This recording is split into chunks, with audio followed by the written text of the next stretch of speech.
নমস্কার বন্ধুরা, আমি রণদীপ। হিস্ট্রি দর্পণ এডুকেশনাল চ্যানেলে তোমাদের সকলকে আবারও স্বাগত।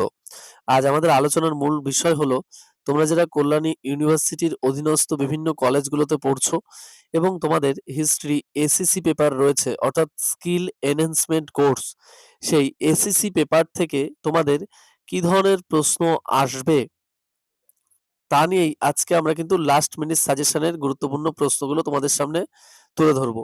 তা তোমরা যারা এখনো পর্যন্ত হিস্ট্রি দর্পণ ইউটিউব চ্যানেলটিকে সাবস্ক্রাইব করোনি, অবশ্যই কিন্তু সাবস্ক্রাইব করো এবং নোটিফিকেশন অন করে রাখো এবং বন্ধু বান্ধবদের মাঝেও শেয়ার করে দাও।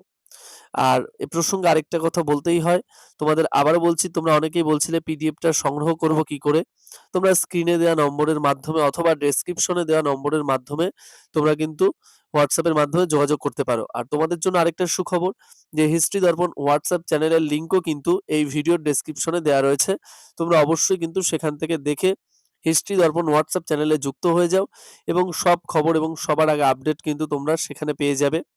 এবং শুধু তাই না, তোমাদের আরো গুরুত্বপূর্ণ যে নতুন নতুন তথ্য, সেগুলোও কিন্তু তোমরা এই হিস্ট্রি দর্পণ চ্যানেলেই কিন্তু তোমরা পেয়ে যাবে, এডুকেশনাল সংক্রান্ত, কল্যাণী ইউনিভার্সিটির অধীনস্থ। আর আরেকটা কথা যেটা বলতেই হয়, আমরা কিন্তু এই পিডিএফ গুলো এখন কিন্তু দিচ্ছি 80% ডিসকাউন্ট। এত কমে কিন্তু তোমরা কোথাও পিডিএফ পাবে না। আর পরবর্তী সেমিস্টারে আমরা আরো অল্প মূল্যে দেব, একদম স্বল্প প্রশ্ন, একদম স্বল্প মূল্যে 100% কমন সহ বড় প্রশ্ন এবং ছোট প্রশ্ন সহ তোমরা কিন্তু পিডিএফটা পেয়ে যাবে। তাহলে চলো আর দেরি না করে শুরু করা যাক আজকের প্রথম প্রশ্ন। কিভাবে বিবর্তনের মধ্য দিয়ে আধুনিক মানুষের আবির্ভাব হয়েছে আলোচনা করো। নেক্সট, জাদুঘরে প্রদর্শনী সংক্রান্ত বিভিন্ন দিক সম্পর্কে আলোচনা করো। নেক্সট, ঐতিহাসিক গবেষণার জন্য প্রত্নতত্ত্বের গুরুত্ব লেখো। অথবা প্রশ্নটা এভাবেও আসতে পারে, প্রাচীন ভারতের অনুসন্ধানে জাদুঘরের গুরুত্ব সম্পর্কে আলোচনা করো বা গুরুত্ব কি ছিল। নেক্সট, ভারতের কিছু গুরুত্বপূর্ণ প্রত্নতাত্ত্বিক স্থান সম্পর্কে লেখো। নেক্সট, ঔপনিবেশিক আমলে ভারতীয় উপমহাদেশে প্রত্নতত্ত্বের বিকাশ আলোচনা করো। নেক্সট, সামাজিক শিক্ষা বিস্তারে জাদুঘরের ভূমিকা লেখো বা সংগ্রহশালায় সামাজিক দায়বদ্ধতা ব্যাখ্যা করো। নেক্সট, লেখাগার বা মহাভেজখানা কি, এর শ্রেণীবিভাগ, বৈশিষ্ট্য ও ভূমিকা আলোচনা করো। লেখাগারের কর্মপদ্ধতি আলোচনা করো।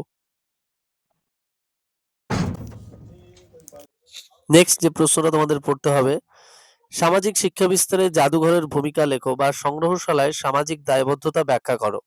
নেক্সট, ভারতের কিছু গুরুত্বপূর্ণ প্রত্নতাত্ত্বিক স্থান সম্পর্কে আলোচনা করো।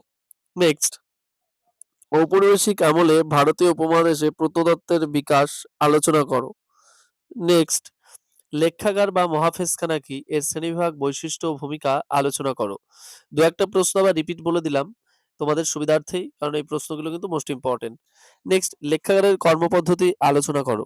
নেক্সট, ভারতীয় প্রত্নতাত্ত্বিক আবিষ্কারে দয়ারাম সাহানি এর অবদান লেখো। নেক্সট, প্রত্নতত্ত্ববিদ্যায় মার্টিমার হুইলারের অবদান লেখো বা প্রত্নতত্ত্ববিদ্যাকে বৈজ্ঞানিকভাবে ব্যবহারে হুইলারের অবদান লেখো। নেক্সট, ভারতীয় প্রত্নতত্ত্ব চর্চায় আলেকজান্ডার ক্যানিংহামের অবদান লেখো। নেক্সট, পুরাসম্পদ সংরক্ষণ করা হয় কিভাবে আলোচনা করো অথবা পুরাবস্তু সংরক্ষণ করা হয় কিভাবে আলোচনা করো। নেক্সট, টিকা লেখো, নিবন্ধীকরণ নীতি। নেক্সট, প্রত্নতাত্ত্বিক জন মার্শালের অবদান লেখো। নেক্সট, আধুনিক ইতিহাস লিখন পদ্ধতি সম্পর্কে লেখো। নেক্সট, ইতিহাস বলতে কি বোঝো, কিসের ভিত্তিতে ইতিহাস লেখা হয়। নেক্সট, প্রত্নতত্ত্ববিদ্যা সম্পর্কে লেখো। নেক্সট, টিকা লেখো, আর্কাইভাল ইনফরমেটিক্স, ভূজপত্র, audio visual, illustration, sketch, photograph. Next, টিকা লেখো, সানব্রেকার, ভেনেশিয়ান ব্রাইন্স বেল্ট বা ব্লেড, আল্ট্রাভায়োলেট অবজারভার। নেক্সট যে প্রশ্নটা তোমরা পড়বে, প্রত্নতাত্ত্বিকদের বিভিন্ন ডেটিং পদ্ধতি আলোচনা করো। দেখো এর মধ্যে অনেকগুলো ডেটিং পদ্ধতি রয়েছে, তা তোমরা মোস্ট ইম্পর্টেন্ট যেগুলো সেগুলো পড়বে। এগুলো হলো radio carbon, dendrochronology, potassium argon, thermoluminescence, uranium ও থোরিয়াম। টিকা লেখো, কার্ড ক্যাটালগিং এবং microform, chemical analysis. Next, Charles Wilkins এর অবদান লেখো। নেক্সট, জাদুঘরে ডিজিটাল ডকুমেন্টেশনের প্রয়োজনীয়তা লেখো। দেখো, এই প্রশ্নগুলো তোমরা যদি খুব ভালো করে করো, এর বাইরে কোনো প্রশ্ন আসবে না, আমি তোমাদের গ্যারান্টি দিয়ে বলছি। আর এই লাস্ট মিনিট সাজেশনটা তোমরা কেউ মিস করো না। খুব ভালো করে তোমরা দেখো। আশা করি তোমাদের পরীক্ষাটা খুব ভালো হবে। আর তোমরা অবশ্যই এই ভিডিওর ডেসক্রিপশনে হোয়াটসঅ্যাপ চ্যানেলের লিঙ্কটা রয়েছে হিস্ট্রি দর্পণ, সেখানে তোমরা যুক্ত হয়ে যেও। পরীক্ষা সংক্রান্ত এবং সাজেশন সংক্রান্ত বহু তথ্য সবার আগে এখানে কিন্তু তোমরা পেয়ে যাবে। আর এখন যদি তোমরা পিডিএফটা কালেক্ট করো তাহলে কিন্তু তোমরা 80% ডিসকাউন্টে পিডিএফটা কিন্তু পেয়ে যাবে। আর এই প্রথম 80% ডিসকাউন্টে 100% কমন সহ বড় প্রশ্ন এবং ছোট প্রশ্ন সহ তোমাদেরকে কিন্তু এই পিডিএফটা প্রদান করা হবে।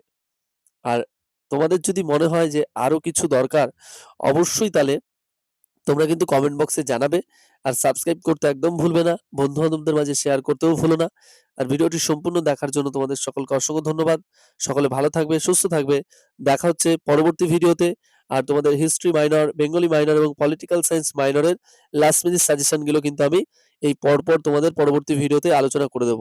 আর যাদের এই সংক্রান্ত পিডিএফ লাগবে, অবশ্যই কিন্তু তোমরা কমেন্ট বক্সে জানাতে পারো, অথবা হোয়াটসঅ্যাপ চ্যানেলের মাধ্যমে জানাতে পারো, অথবা তোমরা কিন্তু ডেসক্রিপশন অথবা স্ক্রিনে দেওয়া নম্বরের মাধ্যমে কিন্তু যোগাযোগ করতে পারো। সকলকে অসংখ্য ধন্যবাদ।